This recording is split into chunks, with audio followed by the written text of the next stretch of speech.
Well, good morning, everybody, or good evening, depending on where you're joining us from. We've got a nice crowd joining us from around the world today to hear about how we built a Microsoft 365 site to support a Microsoft 365 conference. Crazy talk. Yes. My name is Julian Mills. I'm Vice President of Product and Marketing here at Extranet User Manager, and I'll be introducing the speakers as well as helping to facilitate any questions as they come up. Just as we get started, a quick note, this is a regular Teams meeting, so chat is open throughout the webinar. We would encourage you to ask questions or make comments through the chat at any time. Please do remember to stay on mute. If you'd like to join the conversation, you're more than welcome to ask questions through the chat or raise a virtual hand and wait for an invitation, and we'll invite you to jump in. Once again, welcome. I know you're really going to enjoy the session and you're going to learn a ton about how Debbie's fantastic conferences were supported by a really powerful Microsoft 365 based site. So we'll have two speakers today. First up, one of the presenters will be Debbie Ireland. She's president and founder of Share the Point and is very well known in New Zealand and Australia for her absolutely fantastic digital workplace conferences. And Debbie's going to be sharing her point of view on how the website that was built at the event in New Zealand was supportive of that and how it's getting even better for the event in Australia. And we'll share some tidbits about what you have to look forward to in Australia. And then Peter Carson, our president, will be not only speaking to a lot of the slides, but delivering a live demo of the site. I know he's very excited by the hard work that the team's put into building this. Peter's very well known in the Microsoft ecosystem. He's been doing some very innovative work for a couple decades now. And I know he's very excited to get started and lift the hood on the great work that the team's been doing on the Microsoft 365 side. Cool. Thanks, Julian. So let me jump in on agenda and what we're going to cover over the next roughly hour or so. We actually didn't do a dry run of this, so we're going to look at the timing as we go. We may give a little time back. Hopefully we don't rush at the end. First and foremost, of course, I'll let Debbie do an introduction to the Digital Workplace Conference itself, the events held in both New Zealand and Australia, and talk about what are the challenges of trying to use Microsoft 365 out of the box to run a conference, and then what was the benefits and rationale? Why did Debbie and I have this idea last fall of, we can build a website leveraging Microsoft 365 to actually run the conference on? So we'll go into the solution, the key takeaways through that. And we're going to pepper that with some live solution demo walkthroughs as we go through, and also talk about what's upcoming. We've got the Australia conference coming in August of 2023, so this summer or winter, depending on your perspective, and what our plans are around that. So Debbie, why don't I turn it over to you and let's start with a little background on the Digital Workplace Conference itself. Sure. So we've been running conferences since 2008, I think was the first one, or 2009 might have been, and kind of as a response from a whole lot of customers saying, hey, we want to learn more about, well, they were SharePoint conferences in those days actually, and then we've kind of migrated into the Microsoft 365 world and basically anything that's digital workplace. So we've been doing them in Australia, New Zealand, done them in Singapore and Hong Kong as well over the years, but big focus on how you can get more from the products you have. So one of our big things is being able to showcase, I guess, the things that you can do with Microsoft 365 and connect everyone that's interested in that field, be they attendees, speakers, exhibitors, anyone in that world. So that's us. Cool, thank you. So, first and foremost, I guess one of the ideas of us working together was this concept of just simplifying conferences by standardizing on Microsoft 365. And I should probably, background on my side, I ran a conference back in 2015. Kudos to you, Debbie. It was a one-hit wonder for me. I didn't repeat it after that because it's a lot of work putting a conference together. And there's a lot of different technologies that usually come into that. We're actually had intended to put a few more logos on here because there's actually a lot of different technology pieces, MailChimp, Sessionize, Humanitix that work into this. And any business has got to glue a bunch of tech together it's always a challenge to actually integrate that and get that working from that point of view. So that was a big part of it, is just, how can we standardize and use the Microsoft stack as much as possible? And the obvious fact that, the conference is actually about 365, it made it a good choice from that point of view to say, okay, I call it eat your own dog food. That's sort of the Microsoft one. Drink your own champagne, depends on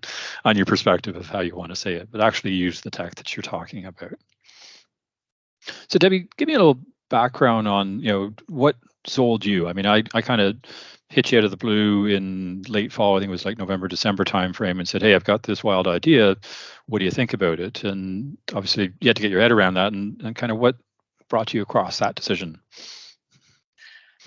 Okay, so the first one is really the multiple disparate systems, and like you showed on the slide before, to run an event you are using lots of systems. So we don't cover off so much the event management side of it, which we do use extensively, by the way, Microsoft 365 Planner and OneNote and Teams and all of that good stuff for us internally as a team, and that works great. But it was about when we want to reach out to the people that are attending our conference. And so one of them is about consolidating all of the different processes, the different systems and everything into one thing. And there's tons of reasons why we might want to do that. One being from a staffing point of view, it's just so much easier to get errors and be duplicating all sorts of processes and systems, and even just training costs to keep all my guys up to speed. If someone new comes on, it's like a nightmare to try and understand how we do it all. So that was the first one. The second one was that, and I did write a little blog post if anyone saw it on this, and said about eating your own dog food, but we've always throughout the years tried to be leading or bleeding, probably more bleeding edge with showing people at the conference some of the tools that we're advocating. And so that's a massive thing for us. And I think it was 2010 or 2013 when they had the public facing SharePoint site, we decided, let's throw that up there and give that a whirl. I don't know that it was a good idea, but we tried it. We've used, just any number of things, and we use forms, and it's just a good way to show people that, hey, we're also right into using all these tools, not just running an event. So that's really important to me, because we do that for consulting and training and everything as well. So there was that side. And then the third point there that is about the digital community. And I'm so excited about what we're going to be doing next with you, Peter, for Australia, because that's leaning on from what we've already done with the extranet capability and saying, how do we build this community that's alive before the event, during the event, and after it? And if you attend the New Zealand one, that you still benefit from being part of that digital workplace community, and you get to connect with those people whenever the events are. So it's beyond just being the conference app. So yeah, they were my three big drivers. Very good. Yeah, I mean, I'm kind of excited too, because we just sort of scratched the surface on what we could do on the community side with the New Zealand event, just based on the time challenges that we had around that. So we've been working hard to kind of build that out, and we're going to share some of that. I mean, it's not all built and ready yet, but there's still time on our side for a certain degree here. It's May. We've got until August. We obviously want to get it up and going well before then. But let's flip over and kind of take a look backwards and say, okay, let's talk about the New Zealand event itself and the challenges there. So we've talked about the fact that you had a lot of different disparate systems, and that's obviously confusing and cumbersome for you and your staff to do that. And the reality is that Microsoft 365 doesn't support public-facing websites. I don't know if they still do it, but I know, in the past, when you went into spots in Microsoft to say, hey, I want to spin up a public website, they would actually spin you over to GoDaddy and say, hey, just get a GoDaddy site or a WordPress site going up as part of that, because they've really moved away from that as a platform. And actually, we did a lot of business back in the 07, 10, 13 days of SharePoint on-premises around public-facing websites. And we built a lot of big organizational sites on that. And it was an interesting platform for that. There were some challenges there, because often SharePoint would get in the way. And one of the common questions we'd get was, how do you make this not look like SharePoint? And how do you hide that side to it and really make an appealing and beautiful site as part of that? So what we've done, and we'll get more into sort of the architecture of our solution as part of our product, is built a content management system that sits on top of Microsoft 365. And the advantages there is it's what's called a headless CMS. So it's disconnected from SharePoint and Microsoft 365. It benefits from all the powers, all the cool stuff around information architecture and site columns and content types and version history and approvals and all that stuff we still get because the content is in SharePoint. But as a content author, like for Debbie or Beverly or others that are actually building content on there, they don't see that. They just see the CMS, and we can build a beautiful site that doesn't look anything like Microsoft 365 or SharePoint Online. So that was really the technical goal for us, is to say, hey, it's got to be at least as beautiful as the site that Debbie's built in WordPress. So that's sort of the base bar that we had to work on from there. But then the challenges were, literally 17 weeks until the conference was when we sort of jointly agreed, okay, yeah, we can pull this off, and we've got enough time to do that. Understanding that that included the holiday break in December as part of that when everybody's off. So really, it was sort of 13, 14 weeks of active working time as part of that. So it was a challenge. I'm always up for one. Debbie, I think you were too. So kudos to you from that point of view, and kudos for hosting too. Like I'd never been to New Zealand. So as part of this whole thing was to actually get on a plane and come down to New Zealand and not just participate in the building of the conference site, but actually speak at the conference and be an exhibitor and have our booth there and really go all in from that point of view. And Debbie and her husband, Stephen, actually hosted my wife, Liz, and I at her house literally the weekend before the conference. Like, you don't have enough things going on in your life at that point in time. Because I run a conference, I know how crazy it is a few days before. And, we're in her dining room just getting the last things tweaked and getting the website launched up and that. But it all came together. We got it launched up and really good feedback from people at the conference itself. So awesome to see. And like I said, we didn't have time to go nearly as deep as we wanted to from a community point of view. So we're excited now that we crossed that bridge and now we can work on the upcoming August deliverable from a next steps point of view. So let's kind of get under the hood a bit and talk about the technical bits that made up the solution for the New Zealand conference. So I've mentioned our Extranet User Manager product. It's really about building digital communities for all manners of organizations. It may be a conference, it may be an association, it may have volunteers, customers, partners, vendors, lots of different potential audiences. And we're going to talk about different personas from a conference perspective a little later in the session. And it allows you to create both a public-facing website and a secured site as part of that. And we're leveraging both sides of that as part of this solution. But the key thing is it's all built on the Microsoft stack. So everything we're doing is in Microsoft. When we talk to an organization to see if there's a fit, one of our first questions is, do you use Microsoft 365? If the answer is no, that's part as friends. We probably can't help you from that point of view because everything we build is on top of that stack. And you may not be familiar with Azure AD B2B, stands for business to business as part of Azure Active Directory. It's really the way identity is done in Microsoft 365. And you can bring guests in as part of that under this B2B structure. They don't need licenses for SharePoint Online, for Teams, for Yammer, for a whole bunch of the Microsoft stack, which works really well from that point of view. So all the identity is in there. People don't need to worry about passwords and credentials and things like that because they bring their own identity as a guest into the tenant as part of that. I've already talked about the headless CMS, that you can author the content and it all lives in SharePoint Online and Microsoft 365 under the hood. But one of the things we did get launched for the New Zealand conference that I was really proud of is a people directory. Say, let's get all primarily initially the speakers and the exhibitors up in there. But we actually allowed general attendees to opt in and become part of the directory as well. And we literally launched it a few days before the conference. There wasn't a lot of lead time to get that going. We did actually get a number of attendees going in there, but I think just the speaker and the exhibitor was a powerful piece there. And I'll show you more as we get into the demo side of it. And of course, part of that is just how do you populate that people directory? Well, let people do it themselves. Allow them to update their own profile.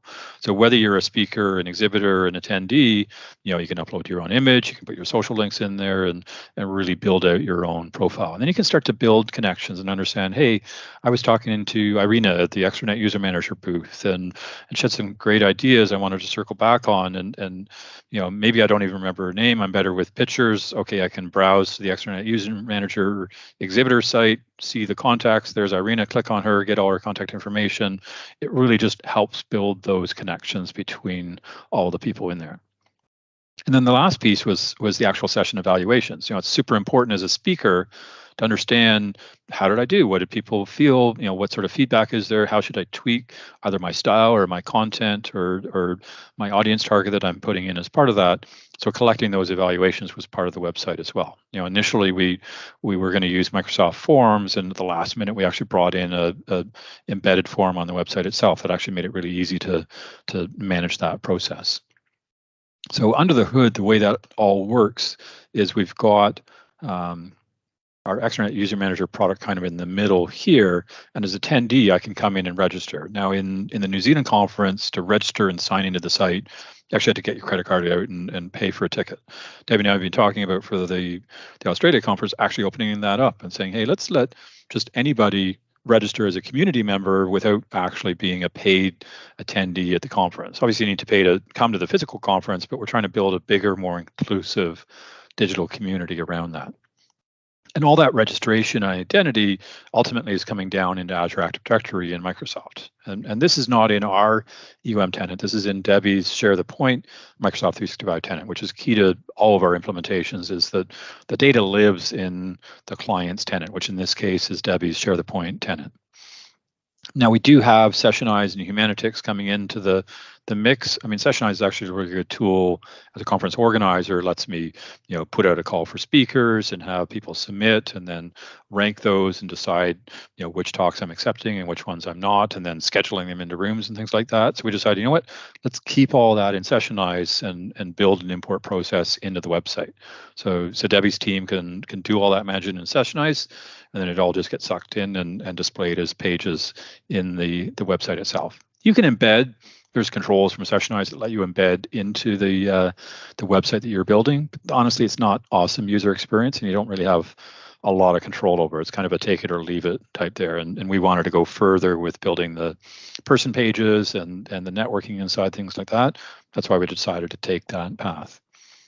And then Humanitix was the actual e-commerce ticketing side of it. We're actually thinking for the August conference, right now it is still up in Humanitix, but actually bringing Stripe in to say, hey, let's actually manage that right within the website. And the advantage there is that we don't need to deal with yet another vendor and bringing the profile information from the purchases into Azure AD. We can all make that part of that process because we have deep integrations into Stripe natively as part of our product.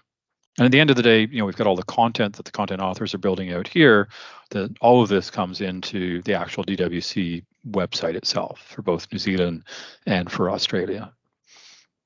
I guess a bit of the tech that we don't have on there, Debbie, you've got MailChimp that you're using for your email marketing. We haven't gone as far as saying how can we take this data and pump it back into MailChimp to make sure your mailing lists are up to date and things like that. So there's always more that can be done from an integration point of view. And that's always the challenge. You've got all these different systems running, which is your system of record and how do you tie all that together? I mean, anything that I've missed, Debbie, from a sort of technical or systems perspective? No, I guess the only other thing I'd say is from the Sessionize point of view, the good thing is that it is two-way, so that if we want to change the schedule, that then is brought back through to the EUM site, which nothing's ever locked in stone. There's always room changes and speaker changes, and somebody can't make it, and exactly. So being able to manage all that in Sessionize and just have it keep flowing into the website works really well for that. I mean, we did make a decision though that Sessionize doesn't really give you a rich content editing experience for the session content itself. So it kind of comes through in raw form, and then your team tweaks that and improves it and makes it better. So if we do further passes, we bring in the scheduling changes, but we keep what we have from an authored session point of view in the website. Cool. So that's sort of looking back. Let's talk about looking forward and what's next. What are the cool new things that we're looking to launch out as part of DWC Australia? And probably the first and foremost is this concept of an enhanced community experience. And really, this is about leveraging Viva Engage, which, if you're not familiar, is the new brand for Yammer. It's already been rebranded in the mobile app and a couple of other places. I think in the next month and a half or so, the full Yammer will be gone, and it'll be Viva Engage everywhere from that point of view. And I actually did a blog post, I guess about a month or so ago, just kind of a public rumination on how we do conversations with external communities like this. And the challenge was, email obviously is no good. Like, it just gets out of control from that point of view. And even though I'm a huge Teams fan, Teams didn't feel like the right fit, because I don't know if folks have belonged to multiple Teams organizations. You have to switch from tenant to tenant, and it's a very much, hey, I've stopped looking at my org's Teams, now I'm looking at somebody else's, and I tend not to look, and really engagement is very low from that point of view. I've probably got 30 different organizations in my Teams drop-down that I can switch to, other than the Microsoft one that I kind of have to every now and then. I tend to miss everything else that's happening in the others. Viva Engage was nice because it has a full web experience that makes sense within the context of the website itself, and there wasn't that tenant switching going on as a barrier from that point of view. So there's still some nuances. We're going to talk more as we get into the demo side. There's actually some open questions I'd love to pose to the group as part of that, and see where that goes. But Debbie, why don't I turn it over to you? The Knowledge Bank is kind of your baby. You've been talking about this the last couple of days with us, and I'm keen to hear your broader story about what that is. So one thing we want to do, and we are going to be starting from next week. Goodness knows how, but that's the goal, like to set these challenging ones. But what we kind of try and, with the conferences, do a little bit of lead up with having speakers, because we get such an awesome group of speakers, and we want to make the most of all the knowledge that they have. So sometimes they'll provide us with a blog post, but very few people sort of read all those blog posts. And then sometimes we'll do a little video. So the idea is that we compile this knowledge bank that is available not just for the people attending the conference, like we were saying before. This would be broader, but they would go to the website, and if they want to subscribe, then they get to see the weekly. We'll do a little video which will have 2 tips on it and a little interview with one of the speakers, and it'll have one key theme, and it might be interviewing a customer that's attended, or it might be an expert that's presenting.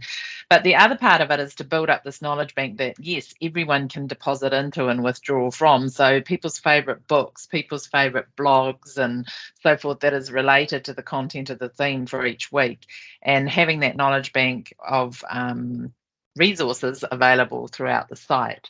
So yeah, I want to use Yammer. We did try using Yammer, Viva Engage, many years ago, and I do like all your reasons for, I'm a massive Teams user myself, but I do like all the reasons for this purpose using Viva Engage rather than Teams, and that switching tenants and all that stuff and the ease of people getting in and out is going to be one of them. So that, combined with the conference site, I think we can actually build up a really cool knowledge bank and have people contribute to it, and just have that community. It's broadening the community. So yeah, cool. Be keen to get everyone's feedback there on what they'd like to see and what they'd like included and that sort of thing, or if they'd be interested. And yeah, please let me know. Yeah, so absolutely, as we're going through, feel free to chat thoughts and feedback into the chat for the meeting. That's much appreciated.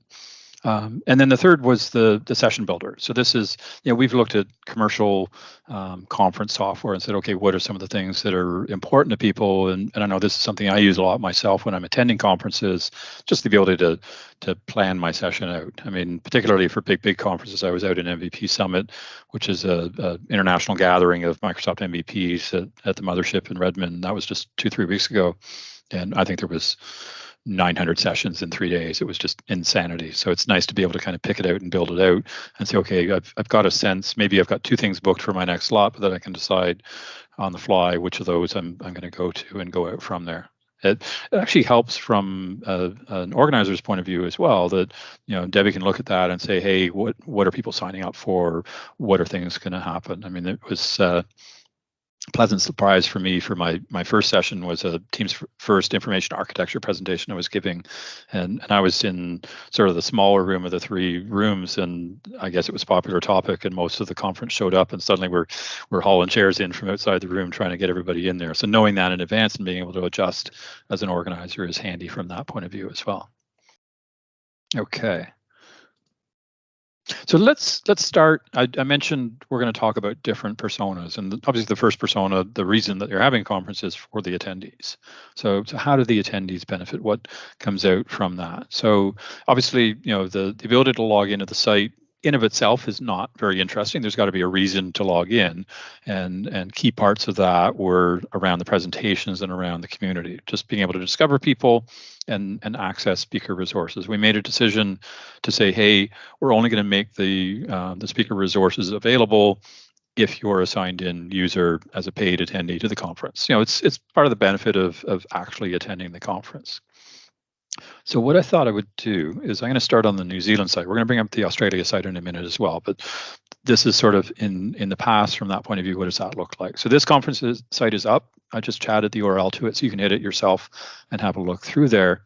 And let's say I wanted to come into the speaker directory and just find people. So this is part of navigating through. Maybe somebody was at my talk and they wanted to find me through there. I mean, they can scroll through all this and find my page. But we actually built a nice little live interactive search, so I can start typing my name, boom, there's me, and we can see contact information that's in here. So I can click into my page and see my details. So first there's a bunch of tagging here. So I'm tagged as both organizer, speaker, and exhibitor, because I'm kind of wearing all those different hats through there. And I've made a choice personally what I want to opt into and share out to people at the conference. In fact, this is available to anybody. You don't have to be signed in at all. To see the broader directory, you have to be signed in, but speakers are a big part of the conference, and people want to know who they're going to see when they come to the conference. And I made a choice to actually include my email in there. So if you want to email me after the session, you can grab that link. You can get to my company website. You can get to my blog site. Twitter's kind of a dumpster fire. I'm ignoring that now. I should probably take that off, but LinkedIn's still very important. So having all those social connections is a big part of it. And for all of the speakers at a minimum, we had the LinkedIn contacts for all of them. A bunch of them opted in on email. Pretty much everybody put their company website in there. So it was a nice way to be that connector and link those people together. And then you can see on the right-hand side sort of 2 pieces of information. One is that as an exhibitor, I'm associated with Extranet User Manager because we had a booth there, and then I can see my speaking sessions through here. So if somebody liked one of my talks and they want to go to another one, it's a quick way to say, hey, I was at this one here. I'd like to go check out this one as part of that. But then also, as I drill in here, I can get down to the details of that individual session. So all this information came from Sessionize. So Debbie was, planning out who's in what room and what time and such from that, and that just populates into the website. So they don't have to manage it twice in 2 different places. But some of the key things are that there's a session evaluation that's easy for me to fill out. So I can come in and rank this session, and I'll show you in a minute some reporting from a speaker's perspective that goes on the back side of this. And I can also see that there actually is session resources here. We don't show them to you because you're not signed in yet. We want that to be a bit of a teaser to say, hey, if you do sign in, you're going to see more stuff here. So let's actually go into that here. So I'm in a browser right now, signed into my own Microsoft 365 for my home Envision IT tenant. When I hit the login here, it wants to know my email address. I've clicked the Remember Me, so each time I come in, I don't have to type it in the next time, and I can go ahead and continue from here. If you watch carefully, you'll see a Microsoft login go by on the browser there. They don't actually see anything on the page. So what's happening is I'm already signed into my Microsoft 365, and it's just doing a single sign-on right into to Debbie's tenant through there. And now I can see that there's additional session resources available to me as an attendee, which is an awesome thing. I'm not always the best speaker. I often don't put these resources up before my talk, but this actually forced me to do that because I could self-service that and make sure that the resources were there. Because it's great when you're giving the talk to be able to say, hey, don't bother taking pictures of the slides because they're literally right there in the website already. So don't stress about it, because often I'll go to a conference and the presenter will say, don't worry, in the next day or two, I'll put the slides up. And it's kind of a 50-50 chance whether they'll actually get up there or not. So I'm always a little worried. It's nice to actually see them out in advance from that point of view. So we've got the login, we've got the presentation, we've got the evaluations, the community side. Now that I'm logged in, I can do a broader directory in here, and I can see everybody who's opted in. Not everybody shared pictures and such through there, but we can see all the different folks and connect with whatever they've chosen to share from an email, from a LinkedIn point of view and such from there. So that's kind of what we built out on the attendee side. Now we're going to go further with that in a minute on the community side, but let's keep going through the personas first. So if we switch gears now to the speakers, so speakers are obviously a big part of the conference too. It doesn't exist if you don't have great presentations that people are going to be coming to. So I mentioned that idea of having presentations in there. So we actually have a secure area where if I'm a speaker and I sign in, I get access to particular folders that I'm going to upload my presentation into. And Debbie's team doesn't need to do anything with that. They just magically appear on the right session page in the website as part of that, because it's all wired in. The speakers have access to the right folders for their sessions, and away it goes from there. I also get to manage my own profile. So I can set my picture, I can write my bio, I can choose what social links I want to have as coming as part of that. Obviously the same community and sharing and evaluations are there, but there's actually a backside to that in terms of actually being able to see the results of those evaluations and being able to share those presentations myself. And then even on the front side, prior to the conference, the fact that we've used Sessionize for this, that I have a spot to submit my call for speaker submissions, to see the scheduling around that, and then build out a broader communications. So what I think I want to do now is switch gears over to the Australia site. Now, let me chat this URL to you. This is the live URL. What I'm showing here today is not fully baked out just yet. So I'm going to flip to the CMS version of the site, which is kind of the draft unpublished version. And we can share sort of some extra ideas that we're still working on.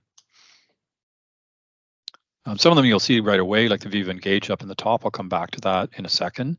But let's go ahead and sign into the site here and talk about some of the additional features that we've got in here.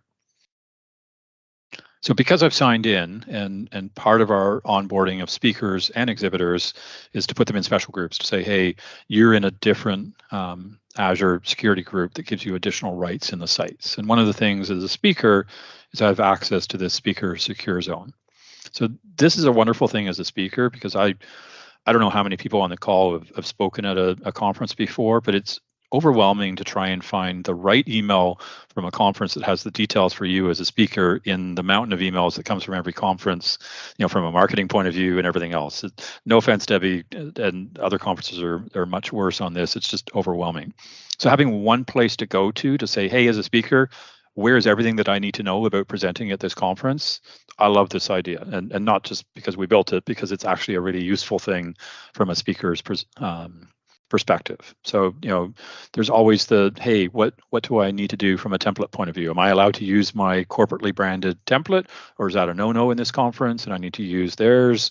Is it somewhere in between? Debbie's sort of somewhere in between. She says, hey, you got to use the beginning intro slides with all the right DWC branding and the thank you to our sponsors and such from there, and then go crazy from there. And then make sure you include a QR code for your evaluation. I actually put some new notes in here, Debbie. I noticed recently in Edge that if you click into the browser bar, you actually get a little create a QR code right here. I might even try it live in a presentation to bring up my session page as I'm presenting, hit this and say, okay, get your phones out, scan that code. That's where you get the resources, do the evaluation, everything else from there. But they can actually download this and drop it into their presentation deck as well. That's a nice tip. Didn't know that one.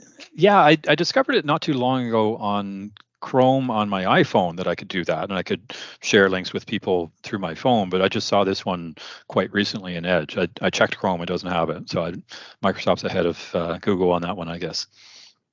But then there's the whole presentation upload side. So, what do I do with my slide deck? Who do I give it to? Typically, I would email it to somebody. More recently, a lot of conferences would use the request files feature in OneDrive, which actually they just lit up in SharePoint sites. They announced that at the M365 conference in Vegas last week. So yeah, that's one way of doing it, but somebody at the other side still needs to do something with that and put it in the right place so that attendees can get it. What we decided was, hey, let's just have a link in here that takes me right into SharePoint Online. And this is kind of the back end of the whole website here. And we've built a spot for session resources. I was looking at this today when I was prepping for the session. I realized what we should have done, Debbie, is also put the title of each session in here just to make it easier to navigate and understand. But the idea is I'm in as an administrator right now, so I see everything. But oh, Chrome does have it too. Cool, thanks, Phil. Is as a speaker, I've got 3 sessions that I'm presenting. I would only see the 3 folders for my sessions. And those numbers actually correspond to the sessionized IDs for the sessions, which is the numbers you see in the URL when you're navigating around the site. So it's kind of the key that ties it all together. So I would just go into one of mine. This is actually Shannon's that I'm going into right now, and literally just drag and drop my resources up into there. I've got some PDFs, PowerPoint deck, a video, whatever I want to share with the attendees at my particular session. I drop them in this folder, and they're what appear over on the session page. So I'm back on the New Zealand site over here. That link to the PDF on my slide that was dropped in by dropping it into SharePoint Online, and everything else just happens automatically from there. So that's from a presentation point of view. Let's actually come over to evaluations. So I've got a couple of browsers going here. I just need to make sure I'm on the right one. Yeah. So I actually got them going in our backend tool here right now, but this comes up in the website for the speakers as well. I just haven't lit it up in the Australia site just yet. One of the reports is a speaker evaluations report. So I've got it open in another tab here.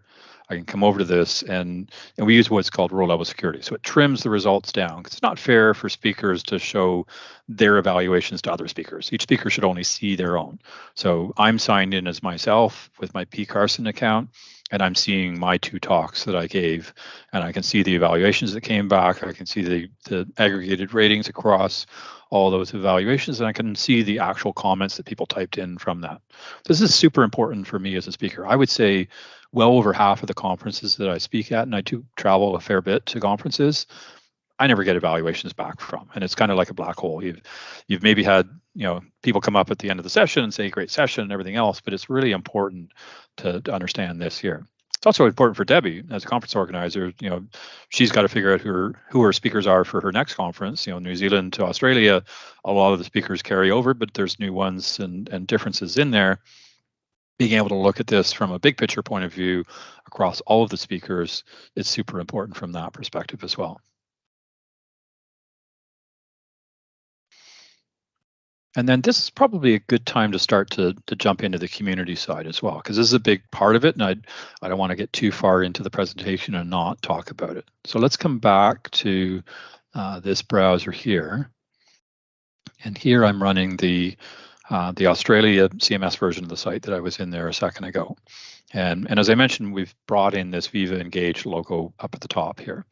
And the idea here is that each person that comes into this community, be they an attendee, a speaker, an exhibitor, an organizer, or just a general member of the public that wants to join the community, they have the ability to then come into that Yammer community from there. And this is a little faked up right now. I don't actually have 6 messages in there, but it's basically showing me what's in my feed over in Yammer. So it's a bit of a draw over to say, hey, you've been at mentioned, you've got new conversations, topics over there. Bring me over to the home feed over here. And even if I used Yammer in my own, I keep calling it Yammer, sorry. Even if I used Viva Engage in my own organization, this is a completely separate digital workplace, share the point, Viva Engage. And we can see posts that Debbie's put up here, and there's different communities. So we've got the general community that everybody belongs to.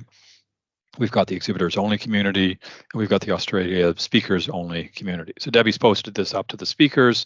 Welcome to all our wonderful speakers, and all speakers would then have visibility to that. They can like it, love it, comment on it, reply to it. All of that rich functionality is there. We can ask questions in there, get answers to those questions, rate those back. So all of that rich engaged functionality is available as part of that. So that's one part of the community. The other is coming down into the DW community side is specific topics to that broader audience that includes the attendees. And this is a part Debbie and I were just debating because we're still kind of planning this all out right now. So one of the things that we've done if I come back to the actual website and I come over to the agenda, and let's go into one of Debbie's sessions here. Which do we have? Actually, let me go to your speaker page, then I'll get to the right one. Oh, it was that one, wasn't it? Yeah, so this is one of the sessions that Debbie's going to be presenting in Melbourne in August. And we've got the sort of the background overview of what the session is about. Link back to Debbie's speaker page so people can get details on her from that point of view. But down at the bottom, we just kind of mock this up for now as a concept, is to say, hey, let's take that conversation that's tagged to this particular session and actually display it on the session page. And not just for signed in people, for anybody whatsoever. The idea here being this becomes a draw. Like nobody wants to go join a spot for a conversation if they don't know if anybody else is actually speaking there. So let's kind of tease with what's the current conversations that are going on in here. And this won't be live and up to date. There'll be sort of a 15-minute lag as we capture from Yammer and bring it over to the website here. But it's close enough to real time to say, hey, there is conversations going on in there. Maybe that somebody's asked a question either that I can answer or that I'm also interested in, and I want to be part of that discussion. So I can then join that discussion on Yammer. So that'll bring me over not just to the DW community in Yammer, but to the particular topic that's been created there for that particular session. So we want to keep those threads together to say, hey, Debbie's doing, that particular session, and let's have all the conversations related to that. And I can see this being leveraged both prior to the session. There may be some lead up questions that people want to ask Debbie prior to a session. Absolutely during the session. I don't know if Debbie, you'd be answering them as you're presenting them, might be too much multitasking, but then that conversation can continue afterwards. And that's really the goal of this community here, is to say, hey, we're building something that lives beyond those 2 days in Melbourne, that has a pre, during, and post life to it and becomes part of a year-round community and knowledge sharing across all the like-minded people that have gotten together from that perspective. So I'd meant to put together a Microsoft form with some questions, and I realized I completely missed that one. Apologies, Debbie. But one of the things I was curious about, and there's some challenge around this, is this concept of creating topics. If I then want to start a new thread about Debbie's talk, is a little complicated for a new user in here. They would have to come into the community and say that they want to start a discussion. And as soon as this initializes for me here, down in the bottom toolbar, there's this little non-obvious add topics here. And what you would need to do was actually tag the conversation with the title of Debbie's talk, which is already in there as a suggested. So I can start typing it, I see it, and I pick it. But that's a lot of work for somebody to get that new thread started from there. So the other thought was, well, could we create communities for every session? There's going to be, 30 odd sessions in Melbourne, Debbie? So, I mean, that's a lot of communities to navigate through and manage. The fact that they'd all be linked and integrated over on the website makes it a little easier to work that way. You wouldn't need to tag topics, which is a little non-intuitive, but you would have more communities once you're on the Yammer side. So I was just wondering, do I brave and do a Teams poll as part of the call here, or do we just do a chat back if people want to chat to say, hey, I like the topic, if we can make that work, or hey, I would like the community for each session approach through there. So a question on the Microsoft Teams communities feature. I mean, the big thing that pushed us away from Teams was just the tenant switching that's caused us grief when we've tried to do these kinds of things before. I know, that's planned to change. There's things like shared channels that help with that, but you have to be part of, joined organizations, which is a real challenge to get that going in this type of setting. So no, we didn't go too far down into the communities on Teams side of things, but it's always changing from Microsoft. So that may be something to look at from that perspective. And some organizations that were locked down and we couldn't invite them in even to our Teams environment, like as externals, etc. So I think Yammer, people can still create. It's a little less locked down from that point of view. Absolutely. Yeah. So yeah, it's this goal of building that online community and how do we engage people and really draw them in and say, hey, there's something happening here. I want to be part participating in that. Sort of want to build a bit of FOMO and make sure that that's an incentive for people to join in from that perspective. So just coming back from a speaker's persona perspective, so we talked about the secure area that they can upload, they can manage their own profile. Actually, I didn't show that side of it. So let's come back into, sorry for switching browsers around too much here. Let's come back into this one here. Actually, I had this one staged. So if I come into my person drop down up at the top, I can flip over to my profile, and this is where I self-manage all of my profiles. I won't read the community articles just now, but I promise I'll look at that after the session. Thank you. But yeah, this is where I basically provide all of my information. Some of this is filled in from registration. Obviously, the bio information is something that I self-author through here, and I choose whether I want to opt in my email being displayed to other members and whether I want to opt into exhibitor communications as part of that. And then just I can choose. Note, Peter, yep. Sorry, just the fact that it is self-authoring is such a big thing for us, for exhibitors and for speakers, because we get emails, as you can imagine. I've changed my title. Can you change this? Can you change that? Can you change that? I want to update my picture, blah, blah, blah. And even just for the exhibitor side, which I know you haven't shown yet, but having them be able to add all their staff was a massive, big change for us, but a high value one. Yeah, and it's not like you're pushing work back onto the speakers and the exhibitors, because it's actually less work for them to just go do it than it is for them to email and chase and then confirm it got done. Like it's painful to have to do it the other way for both sides. So this is just better for everybody. And then, yeah, you can put in whatever social links you choose to share from that point of view, and that's what gets exposed up. So this isn't just for speakers, exhibitors, general attendees can do all this as well. Okay, so yeah, let's switch gears over to the exhibit area. So just like the speakers, there is a private area that they have to be able to have a look through there. So if I come back over into here, I come back to my other info. Again, this would light up if my account was part of the exhibit group, and then I can come to the exhibitor secure zone. And again, you know, is there details I need from a contractual point of view? Who do I go to for electrical, for internet, for booth setup, for rentals, you know, all the things that need to happen from an exhibitor perspective. Let's keep it all in one place and actually present it in a work back schedule that makes it easier for the exhibitors that are coming to say, hey, these are all the things that you need to do. Here's your checklist. Start working through it. You know, and these can go deeper in terms of providing links to other resources and such, or contacts to other organizations as part of that. And then likewise, if we come back to the Viva Engage community, you know, we've got a community specifically to the exhibitors that they can get conversations going, and maybe there's a question they're asking Debbie that other people are interested in. This becomes that sharing place where all of that can happen from that point of view. Yeah, and then other things from an exhibitor point of view, I think that profiles was a really key thing. I kind of glossed over this, but if I come back to the New Zealand site for a second here. So if I come to exhibitors, so Debbie has 2 tiers of exhibitors. We were a gold, there's also a silver, depending on the sponsorship level. If I click into Extranet User Manager, you know, again, you know, we can't self-author this content. We have to send this content over, but it's very easy for Debbie's team to manage that content. What we can do is self-manage the profiles of the people that are going to be there. And this is super important. Like if somebody's been at the booth and Irina, you know, was the primary person in the booth through the conference, how do I get a hold of Irina? Maybe I want to connect up with her LinkedIn, or I want to actually drop her an email saying, hey, I loved what we talked about. Let's take the next step. Let's set up a call. You know, building those connections is what this is all about.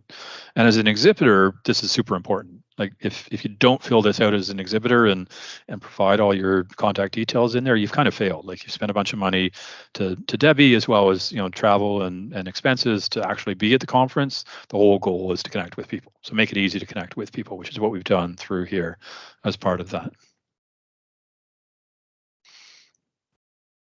So great. There is a question there when you get a moment. Sure. How much time did it take to create all these? So what did I say, 15 weeks? It was a bit of a hustle for there. Now, full transparency too. I mean, we didn't have the core support in our product to do what we needed to do for Debbie's conference. So we were actually building product features and building Debbie's websites, kind of like you're building the plane while you're flying it sort of thing, as we were leading up to the conference. We've got a lot of that infrastructure there now as part of our core product. So it's actually a lot easier for us to do these kinds of things. And our software is not specific to conferences. It can be used in a lot of different community scenarios. I mean, we've started working on the Australia website. What would you say, Debbie, about a month ago or so? We were loading up Sessionize and getting pages in there and such and making that live. We still got a fair bit more work because all this community stuff and the Viva Engage, we haven't actually built that in the core product. We're working on it as we speak right now. So But again, the effort. The fact that it's integrated means that it's pulling that data through like the initial profiles and session pages from Sessionize. So it's not like we're building all them from scratch either. Yes, we're able to leverage what we did for New Zealand completely, and as we add more for Australia, we'll be able to leverage that beyond there from that perspective. So James asking about change notifications in terms of what's changing in the website and what does it mean to the various different people. Debbie, maybe you can speak to that side. I really like the publish way we can. I'm not sure if that's addressing your question, James, but there's a publish feature so that we can be editing the pages, and then once we hit publish, I think it's every 15 minutes or something, the changes take effect. So it means that we can be in author mode and checking and doing all that stuff with each other before we even publish them up. Which is literally what we're doing right now with, so the CMS is the unpublished version of the site, and basically in SharePoint lingo, those are draft versions, and the live site is using the major published versions in SharePoint. So yeah, we can be messing around in here and creating stuff around, and Debbie can look at it, Beverly can look at it, our team can be going through it, say, yep, are we all good? Okay, let's approve and publish all that content and push that out. I mean, from a broader communications out, I mean, you've got email blasts that go out to the various different personas, to potential attendees, to exhibitors, to speakers from that point of view. The nice thing there, what I like, is that we can get an email to say, hey, there's a new secure speaker zone up. I don't need to find that email again later. I just need to know that if I go to the website, I'm going to find that, and it's going to have my information in there. It's about having that one place to go that has all of it. Having it tied up in 100 different emails over a 3-month period is a nightmare from a change management point of view. Yeah, I was thinking more in terms of like notes. When you go to a notebook, it tells you what's been changed, or Teams gives you the activity link. I mean, from a back-end point of view, we've got all the version history and activity from a SharePoint perspective of what's happening on the website itself, but nobody actually sees that from an outside world point of view. It's more just what's happening in the community, and that's why it's so important to build that out, because it gives that history of that conversation over time. Yeah, no, I'm thinking about as a presenter or as a conference goer, your session, something changed in your session, or as a conference speaker or presenter, like alerts or something. Right. Yeah. If schedule change, things like that. Yeah, schedule change, all that kind of stuff. Exactly. Yeah, actually, and actually from that knowledge bank idea, I was thinking about that. We haven't got that far yet, but that's a good idea too, because if there's a new news post or something and you wanted to follow that and get the alerts for that, that's something we haven't. Have you thought Actually, about that? Debbie, we haven't talked about it, but there is a feature in the core product to put alerts up onto the site. So if at 9 o'clock in the morning you decide you need to change the room for the 11 o'clock session, you could put a banner on the site, so it's super obvious to people that, hey, something's going on, and I need to be aware of that. So yeah, there's different ways we could manage that from that point of view. Whether or not you'd want self-managed ones too, like managing your own alerts like you do with SharePoint lists and stuff. I don't know, that's a bit complicated, but right. Yeah. So let's switch gears and take it from your perspective, Debbie. Why don't you take this slide here? How does it simplify things for you as an organizer? Yep, and I know I'm going to run out of time, so I'll be quick. So definitely from the registration point of view, I mean, attendees, all that sort of stuff, as you said, we want to try and simplify that with not having Humanitix and having the website just using Stripe. That would be a good thing. But even for all the sponsors registering themselves, because we used to do that and they used to have to send us all their detail, and now it's just all up there. And the reporting that comes from that, it's nice and easy for us to do. The communication is evident, obviously, with the private area where we can just communicate out and share all that information. We have used a OneNote for the exhibitor for the sponsors, and it did actually work really well compared to what we used to do, because it meant that everything, they just needed access to that one OneNote rather than constant emails. But then we had all sorts of issues with that too. So looking forward to just having this one place for that. The self-updates I talked about before from a speaker point of view, and having all those evaluations and the reporting that comes off that was really valuable. I got some feedback actually about presentations, funnily enough, from one of the attendees saying it would be highly valuable to have the presentations there before the speaker presents, because then they can write their notes next to them. And I thought, gosh, I've never even thought about that. But you know how you, like, if you had them there and you don't have to write, oh, they're talking about this topic, and then, you know, they can actually just scribble against notes. So that was a good one too. And I guess the biggest one for us is that it's not that disparate system thing where you've got so many different platforms that we're trying to work on, and we live and breathe the Microsoft world and Teams and Planner and all those other tools. So it just means that we're doing what we advocate and eating our own dog food, and and we've got, we can showcase that, and I can see how we can build onto this a lot more. So yeah, lots of pluses. I think I've talked to most of these. Cool. Thanks, Debbie. So key takeaways. We're down to about 5 minutes away from the end of the webinar. There's sort of 3 key messages we want people to take away from this session. And the first one is that, yes, you can actually build a public website on Microsoft 365. You may not have known that. Yes, it's not a pure Microsoft. There is our product as part of that. Go to our Extranet User Manager site. You can see all the details on that. We're very transparent on all of our pricing and how it works and everything from that perspective. So I encourage you to check that out. The headless CMS is super important, and the private and public content. So you can have different communications to different personas, the registration, the Stripe integration that's coming, the Sessionize integration, all work really well from that point of view. And I'm assuming that most of the people on the call probably don't run conferences, but what we're asking people to do is to take a mental leap and say, hey, insert what I do instead of conference, and I need a public as well as secured website, and I need to communicate to external people, that you can do that very effectively on Microsoft 365. Second, you can build very powerful user experiences for those different personas. That, whether you're an attendee that wants to be able to not only find out about speakers and sessions and build their schedule and get the resources and be able to submit their feedback as part of that, as a speaker, to make my life easy, to be able to submit my sessions, figure out when I'm presenting, what I need to know about presenting, when it's the speaker's dinner, all those cool things is part of that is super important. And same for exhibitor and organizer. Just make the system adapt itself. Part of what we do at Extranet User Manager, we've got a new tagline we're working with, which is we make Microsoft simple. Sounds like an oxymoron. Like nobody thinks of simple when they think of Microsoft, and Microsoft themselves admits that. And actually, we have a great video interview that I did with Dan Holm, who's the product manager for Viva Engage, and I say that to him, and he freely admits, yeah, it's not simple, and I love what you're doing to do that. So how do you zero in on those different personas and provide an experience that's very tailored for them, so it's very simple for them from that perspective?